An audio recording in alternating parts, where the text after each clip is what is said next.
Good morning everyone. Everybody. So, sa ganito tayo sa mga report. So, wala ba na cellphone? Sumala, ikaw na ang report. Char.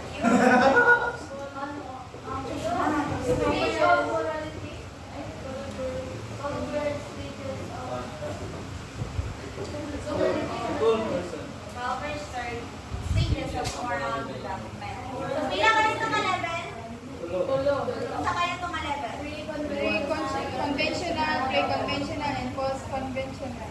Then, pila ka stages of each level? So now, mat ko na tayo sa stage 3, which is the pre-level 3, the post-conventional level. So, according to the level 3 or the post-conventional level, moral reasoning is based on integrating or consistent principles. It is not just recognizing the law, but the principles behind the law. So, it happened na, it says na kanina level is nakita ko siya between college years, in which ang ato itong mga idea, di ba, just like what I said, atong Monday nga, atong idea is based na siya sa atong mga sa principles, in which naka-base na siya sa between right and wrong. Di ba, kasagaran sa atong mga decisions in life, kaya gina-weight things na nato kung sa siya mali o siya or hindi. So, sa level 3, it involves the understanding and underlying principles, values, and ethics that guide us in a certain behavior. So, stage 1 is the social contract. Laws that are wrong can be changed. One will act based on social justice and the common good. So, kani siya, di ba, in the term social contract, so inyong idea from the term social contract? Any idea about social contract?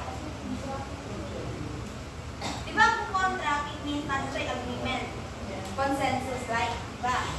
So, when we say social contract, it prioritizes individual rights and freedoms, consider majority opinions and democratic processes. Just like, for example, diba sa social contract, your parents set a curfew of 10 p.m. but you want to stay out later with friends. So, the social contract, ang imong decision na imong the social contract is, diba, night curfew, 10 p.m. ang curfew. So, sa social contract, imong decision na imong is, even though ganahan ka mula ang gusto ka mag-stay out with friends, like mga 11 na, you need to agree with your parents' decision. Guys.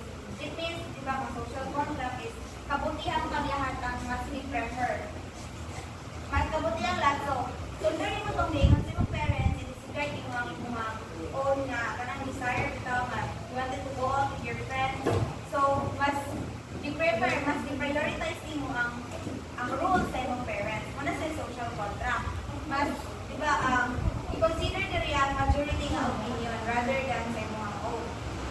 And then, next is the universal principles. This is associated with the development of one's conscience. Having a set of standards that drives one to possess moral responsibility to make social changes regardless of consequences to oneself. So when we say universal principle, it focuses on ethical implications beyond personal or group interest. It considers a long-term decision.